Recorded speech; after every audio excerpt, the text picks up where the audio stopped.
Hello guys, welcome back to my channel. तो बहुत request के बाद मैं फिर से लेकर आई हूँ आपके लिए love never sets episode 2 in Hindi. So let's start. तो इस एपिसोड की शुरुआत होती है जब आइस अपना ड्रेस चेंज कर रहा होता है ड्रेसिंग रूम में, और वहाँ पे फिर सेंट आता है। फिर आइस सेंट को देख के पूछता है कि तुम बताओ मुझे सच सच कि तुमने आखिर इस मूवी के लिए, इस ड्रामा के लिए क्यों साइन किया। सेंट फिर कुछ नहीं बोलता और आइस फिर से उसका शर्ट खींचने लगता है। तो फिर सेंट बोलता है बच्ची हो क्या जो तुम मेरा शर्ट खींच रहे हो। फिर वो बोलता है बच्चे तो तुम हो जो मेरा पीछा करते हो। फिर सेंट बोलता है तुम कैसे कह सकते हो इतने कॉन्फिडेंस से कि मैं तुम्हारा पीछा कर रहा हूँ। आइस बोलता है तो बताओ तुमने इस रोल के लिए क्यों अप्लाई किया, क्या तुमने मेरी बात सुन ली थी जब मैं सी से बात कर रहा था फोन पे। सेंट बोलता है नहीं, मैंने तो बस अनाउंसमेंट सुना था और मैंने अप्लाई कर दिया इस रोल के लिए। ऐसा तो नहीं है ना कि मैं ये रोल नहीं कर सकता। फिर से वो दोनों शर्ट खींचने लगते हैं जोर जोर से, और तभी वहाँ पे कुकी आती है। तो वो पूछती है क्या सेंट अंदर हो तुम। तो सेंट बोलता है हाँ बोलो क्या हुआ। फिर वो बताती है कि वो सेलेक्ट हो गया है किट के रोल के लिए पूरी तरह। सेंट बोलता है लगता है अब मैं ही तुम्हारा को स्टार बनूंगा। जिसपे फिर आइस बोलता है तुम कुकी को मना कर दो। जिसपे फिर सेंट बोलता है मतलब मैं क्यों करूँ जो तुम मुझे कह रहे हो करने के लिए। फिर से ये दोनों शर्ट खींचने लगते हैं और तभी कुकी की फ्रेंड कॉल लगाते हैं आइस को। तो आइस का फोन तो अंदर ही रहता है तो वो बस करने लगता है। तो फिर वो फोन उठाने जाती है तो सेंट उसे पकड़ लेता है और फिर दोनों में हाथापाई होती है क्यूट वे में, और फिर लुढ़कते पटकते ये लोग फिर गिर जाते हैं एक दूसरे के ऊपर। फिर अंदर से आवाज सुन के कुकी पूछती है क्या तुम ठीक हो सेंट, कहीं तुम गिर तो नहीं गए। इस पे फिर सेंट कुछ नहीं बोलता। फिर आइस बहुत डर जाता है। वो बोलता है कि तुम उसे बताना मत कि मैं तुम्हारे साथ हूँ। सेंट बोलता है क्यों, तुम्हें किस चीज से डर लग रही है। तो आइस बोलता है मैं नहीं चाहता कि लोग जाने कि हम तुम साथ हैं यहाँ पे। इस पे फिर सेंट बोलता है बस एक कंडीशन पे कि तुम मेरे साथ एक्टिंग करोगे कि नहीं करोगे। फिर बाहर से वो लोग आवाज लगाते ही रहते हैं कि सेंट तुम ठीक तो हो, लेकिन फिर एंड में आइस बोलता है ठीक है मैं तुम्हारे साथ काम करूंगा। और तभी फिर वो लोग अंदर आने ही वाले होते हैं कुकी और उसकी फ्रेंड। तो फिर सेंट बोल देता है कि हाँ मैं ठीक हूँ, मैं बस गिर गया था और मैं भी नेकेड हूँ, मैं चेंज कर रहा हूँ। तो फिर वो दोनों बाहर ही रुक जाते हैं। वो पूछती है कि आइस अंदर है। तो फिर सेंट झूठ बोल देता है कि नहीं आइस अंदर नहीं है और मैं अकेला हूँ। फिर वहाँ पे सी आती है और बोलती है कि चलो हम लोग पार्टी करने चलते हैं। फिर वो पूछती है कि आइस कहाँ है। तो फिर कुकी की फ्रेंड बताती है कि मैंने कॉल तो किया था और रूम के अंदर से आवाज भी आई थी फोन की, बट सेंट ने बोला कि वो अकेला है। इस पे फिर सी समझ जाती है। वो बोलती है कि मे बी आइस वो स्मोकिंग करने गया होगा। कुकी बोलती है हाँ वरना अगर सेंट और आइस एक रूम में होते तो मैं तो उन्हें शिप ही करने लगती। फिर आइस आता है सी के पास और बोलता है क्या मैं अपना को स्टार चेंज कर सकता हूँ प्लीज। जब सी बोलती है नहीं हमने तो ऑलरेडी इन्वेस्टर से कंफर्म कर लिया है और उन्हें वो बहुत पसंद आया है। सी बोलती है कि हमें कोई और परफेक्ट इंसान नहीं मिल सकता इस रोल के लिए। सेंट इतना हैंडसम है, टॉल है और अच्छा एक्टिंग भी करता है, तो फिर तुम्हें क्या प्रॉब्लम है उससे। आइस परेशान होकर बोलता है मैं घर पे जाता हूँ मुझे वही दिखता है, मैं यहाँ पर आता हूँ मुझे वही दिखता है, मैं उससे परेशान हो गया हूँ। बोलती मैं नहीं चेंज कर रही इसको। आइस बोलता है मैं बस तुम्हारे लिए ये रोल प्ले कर रहा हूँ। फिर सी बोलती है मेरे लिए कर रहे हो तो चलो चुपचाप से रहो और चलो लंच करना है। वहाँ पे ड्रिंकिंग कर रहे होते हैं और फिर सेंट बोलता है मैं सबको सूप सर्व कर देता हूँ। फिर वो सबको सूप दे देता है और फिर आइस खुद से लेने जाता है तो कुकी बोलती है कि सबको सर्व करने दो सेंट को। फिर सेंट उसके हाथ से वो लेके कप उसको सूप सर्व कर देता है। और फिर कुकी की फ्रेंड बोलती है तुम दोनों की केमिस्ट्री बहुत अच्छी है, तुम दोनों साथ में एकदम परफेक्ट लगते हो और मैं वेट नहीं कर सकती ये फिल्म को शूट करने के लिए। आइस बोलता है हमारे बीच में कोई केमिस्ट्री नहीं। फिर कुकी बोलती है अगर तुम दोनों के बीच में केमिस्ट्री नहीं होती तो तुम दोनों ऑडिशन में इतना अच्छा प्ले नहीं करते। फिर सेंट आइस को कुछ स्पाइसेस सर्व करता है जिसपे फिर आइस उसको वापस सर्व कर देता है। तो फिर सेंट बोलता है तुम्हें स्पाइसी फूड पसंद है ना। तो फिर वो बोलता है आइस हाँ पसंद है बट मैं तुमसे कुछ भी नहीं लूंगा। कुकी काफी ड्रंक हो जाती है और बोलती है क्या तुम्हें पता है कि मैं और कौन हूँ, मैं एक फॉर्च्यून टेलर हूँ और आज मैं सबका फॉर्च्यून बताऊंगी। कुकी अपना पहला क्लाइंट चुनती है आइस को और आइस को बोलती है अपना हाथ देने के लिए। फिर वो आइस का हाथ रीड करती है और बोलती है तुम तो बचपन से काफी हार्ड वर्किंग हो और तुम्हारी फैमिली बिल्कुल अच्छा सपोर्ट नहीं करती थी तुमको बचपन से। फिर वो बोलती है तुम्हारे पास एक फैमिली थी बट तुम लोग अलग हो गए। फिर आइस थोड़ा सा सेंटिमेंटल हो जाता है। फिर कुकी उसके हाथ पे एक निशान देखती है तो पूछती है ये क्या है। तो फिर वो बताता है अरे कुछ नहीं ये तो बस स्कार है। कुकी उसका लव लाइन चेक करती है और बोलती है तुम्हारा लव लाइफ तो काफी मुश्किलों भरा है, तुम्हारे लाइफ में पीपल आते हैं और चले जाते हैं बट इन दी एंड वो फिर से मिल जाते हैं। जिसको सुन के आइस थोड़ा सा घबरा जाता है और फिर वो बाहर चला जाता है स्मोक करने के लिए। सेंट भी वॉशरूम का बहाना बोल के बाहर आता है और वो देखता है आइस को स्मोक करते हुए। वो बोलता है ज्यादा स्मोकिंग करोगे तो तुम्हें कैंसर हो जाएगा। जिस पे फिर आइस बोलता है मैं अब हर बार तुमसे क्यों टकरा जाता हूँ, घर पे जाता हूँ तो वहां मुझे तुम ही मिलते हो, स्कूल जाता हूँ वहां भी तुम रहते हो, और अब तो मुझे तुम्हारे साथ एक्टिंग करनी पड़ेगी। मैं थक गया हूँ पिछले कुछ दिनों से, क्या तुम मुझे अकेला नहीं छोड़ सकते प्लीज। सेंट आता है सी के पास। वो पूछता है क्या तुम आइस को बहुत टाइम से जानती हो। तो फिर सी बोलती है हाँ बचपन से जानती हूँ, हमारा घर भी एक दूसरे के पास था। तो फिर वो पूछता है क्या तुम्हें पता है कि आइस के साथ लास्ट ईयर क्या हुआ था और उसके हाथ पे वो स्कार कैसा है। जिस पे फिर उसे कुछ नहीं बोलती और वो उसे आइस का डायरी देती है। बोलती है कि आइस भूल गया था और मैं चाहती हूँ तुम उसे ये डायरी दे दो। फिर वो बोलती है आई नो कि किसी की डायरी रीड करना बुरी बात है, लेकिन ऐसी कुछ बातें हैं जो तुम्हें पता होनी चाहिए। फिर वो उसे उसका डायरी दे देती है। फिर हम देखते हैं कि फिर सेंट घर जाता है कैब में बैठ के, और फिर वो डायरी को टच करते हुए सोच रहा होता है कि वो उसे पढ़े या ना पढ़े। फिर फाइनली वो उस डायरी को खोलता है। तो डायरी का फर्स्ट पेज खोलता है तो वहां पे लिखा होता है आइस ने कि आज का दिन तो मेरे लिए बहुत खराब था, लेकिन आज मैं एक काइंड पर्सन से मिला। और फिर हम बैक स्टोरी में चले जाते हैं। फिर देखते हैं कि बारिश हो रही होती है और आइस कैब का वेट कर रहा होता है, तभी उसका शूज गीला हो जाता है। फिर उसके फादर का कॉल आता है। उसके फादर बोलते हैं कि तुम कब तक वो जो कर्ज है वो चुकाओगे। तो वो बोलता है ऑफ कोर्स मैं काम कर रहा हूँ आपके कर्ज चुकाने के लिए। उसका फादर बोलता है तुम मुझे पैसे ट्रांसफर करो। तो वो बोलता है अगर मैं पैसे ट्रांसफर भी कर दूंगा तो आप तो बस उससे उड़ा ही देंगे ना अल्कोहल पी के। तो फिर वो बोलते तुम्हारी हिम्मत भी कैसे हुई अपने पिता से बात करने के लिए, तुम्हें पता नहीं है कि तुम्हें अपने पिता का केयर करना चाहिए। जिसपे वो बोलता है क्या आपने कभी पिता होने का फर्ज निभाया है। आइस बोलता है आपने तो मुझे जन्म भी नहीं दिया और हम पूरे कर्ज में डूबे हुए हैं और आप अभी भी ड्रिंक करते हैं। हाँ मैं हूँ नालायक बेटा, मैं आपको एक भी पैसा नहीं भेजूंगा। फिर आइस का शूज भी फट जाता है और फिर वहां पे एक लड़का आके उसे अपना शूज देता है और अम्ब्रेला देता है। आइस पूछता है तुम मुझे ये क्यों दे रहे हो। फिर वो लड़का बोलता है आपको वर्क पे जाना होगा इसलिए मैं आपको दे रहा हूँ। और फिर आइस खुश हो जाता है और फिर वो आता है घर पे। आइस जैसे ही जाता है गेट के पास एक मेड बाहर आती है और बोलती है आप आइस है ना जिसको मिस्टर खोम ने रखा है ट्यूशन टीचर के रूप में। आइस बोलता है हाँ मैं वही हूँ। और फिर उसको मेड अंदर ले आती है। मिस्टर खोम उसका रेज्यूमे पढ़ते हैं और बोलते हैं काफी इम्प्रेसिव है तुम्हारा ये रेज्यूमे, तुम्हें तो गोल्ड मेडल भी मिला है मैथ्स ओलंपियाड में और तुम हमेशा क्लासेस में भी फर्स्ट आए हो। मुझे यकीन नहीं हो रहा कि तुम्हारा जैसा लड़का जिसका बैकग्राउंड ऐसा है इतना कुछ अचीव कर सकता है लाइफ में।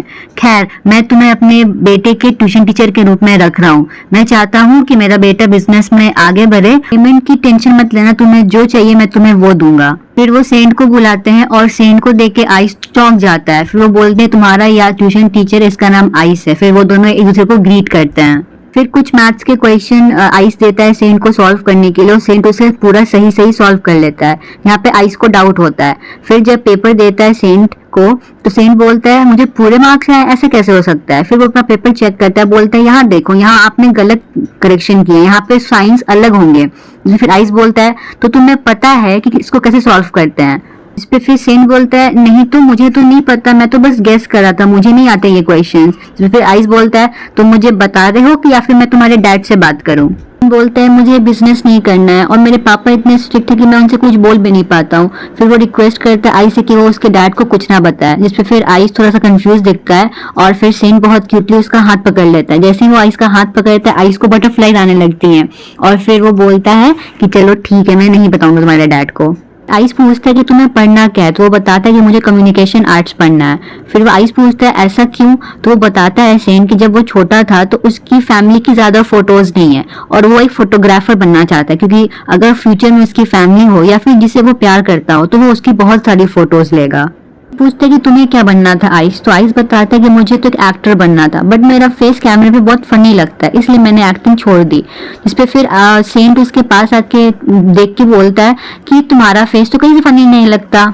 फिर सेंट पूछते हैं कि क्या मैं यूनिवर्सिटी एग्जाम के लिए कैपेबल हूँ अभी, क्या तुम्हें लगता है कि मैं उसमें पास हो जाऊंगा। जिसपे फिर आइस बोलता है हाँ तुम पास तो हो जाओगे लेकिन तुम्हें और मेहनत करनी पड़ेगी। जिसपे फिर सेंट बोलता है हाँ मैं बिल्कुल मेहनत करूंगा और मैं तुम्हारे साथ ही कम्युनिकेशन आर्ट्स पढ़ूंगा सेम यूनिवर्सिटी में। जिसपे फिर आइस थोड़ा सा शॉक हो जाता है। वो बोलता है क्या। तो बोलता है कि हाँ अब तो हम दोनों क्लोज हैं और बेस्ट फ्रेंड्स भी और हमारा ड्रीम भी सेम है तो हम दोनों सेम यूनिवर्सिटी जाएंगे। मैं फोटोग्राफर रहूंगा और तुम एक्टर रहोगे।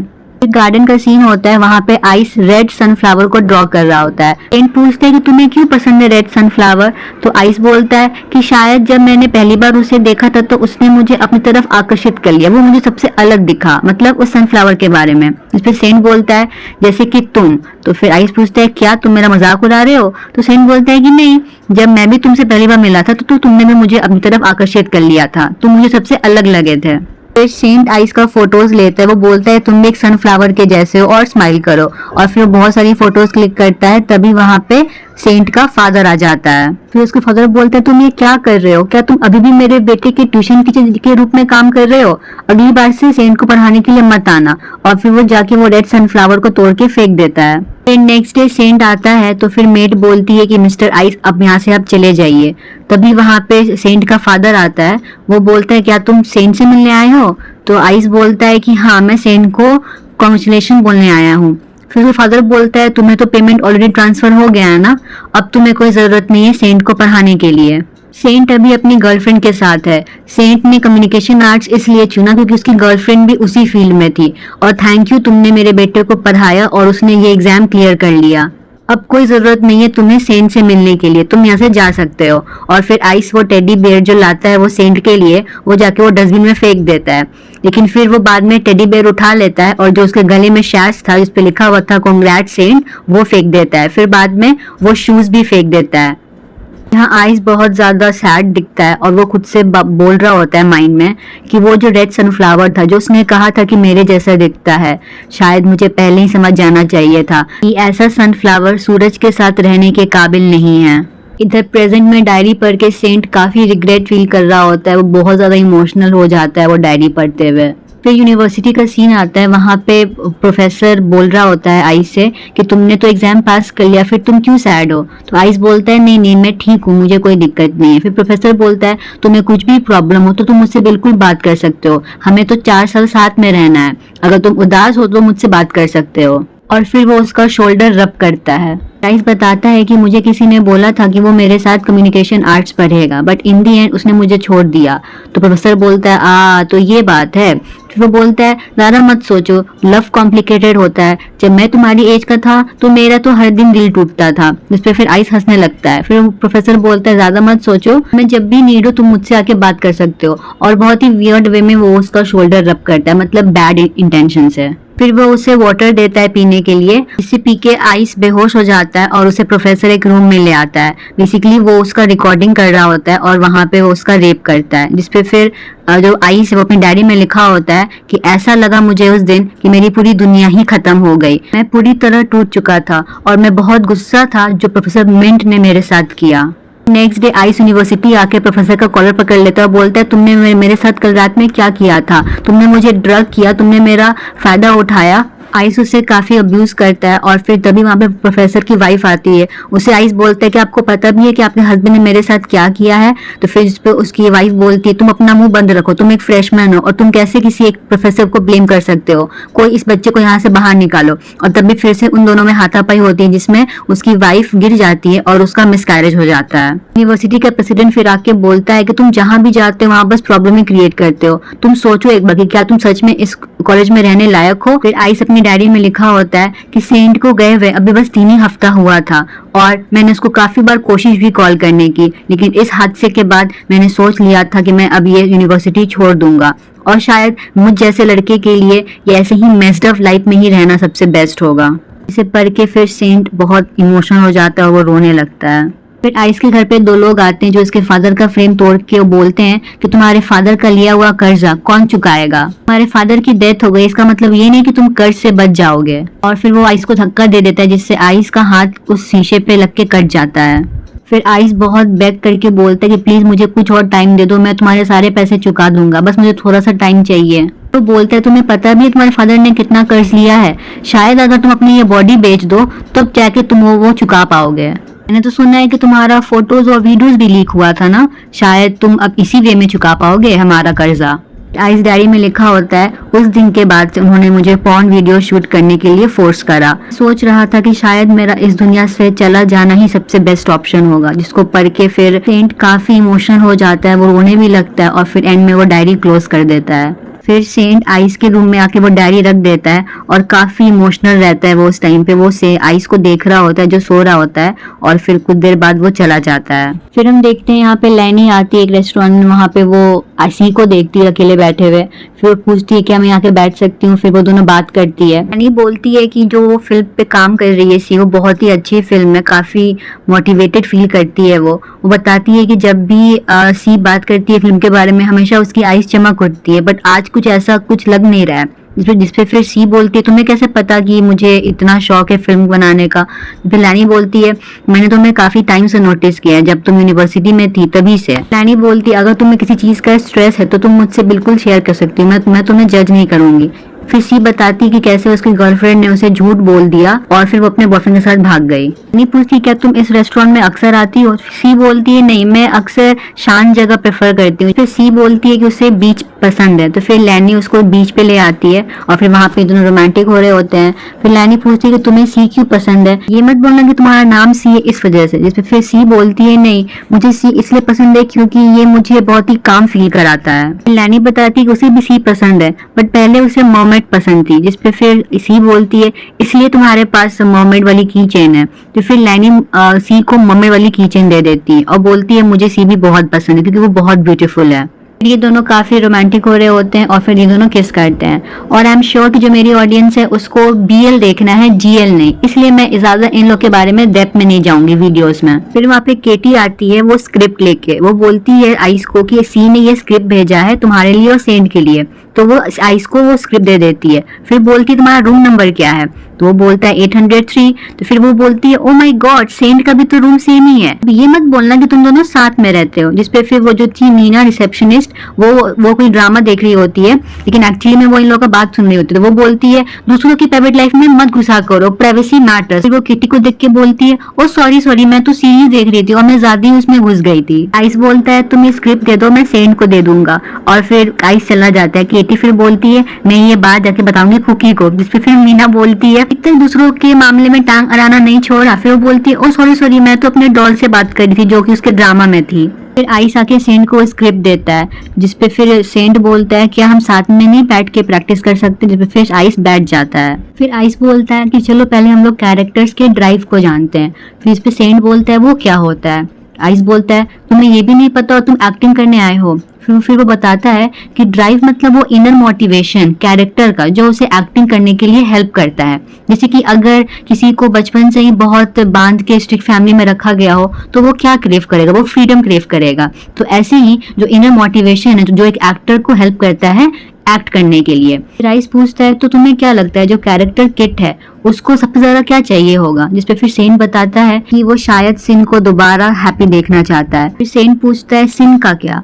जिसपे फिर आइस बोलता है सिन को बस पीस चाहिए। फिर आइस सेंट से सीरियसली पूछता है कि तुमने आखिर इस फिल्म में क्यों इनरोल किया?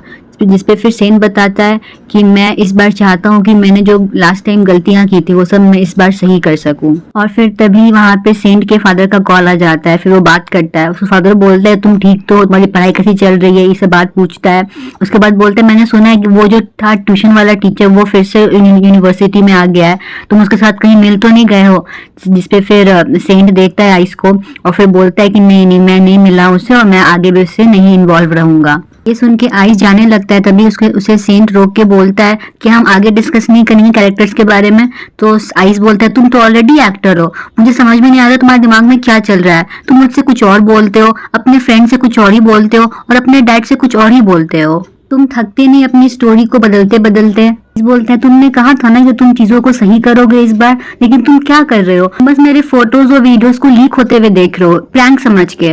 तुम वैसे इंसान हो जो बस खड़ा होकर सब कुछ देखते रहता है, कुछ करता नहीं है। तुम जाओ अपने डैड के पास। आइस देखता है यूनिवर्सिटी में उस प्रोफेसर को किसी एक लड़के से बात करते हुए।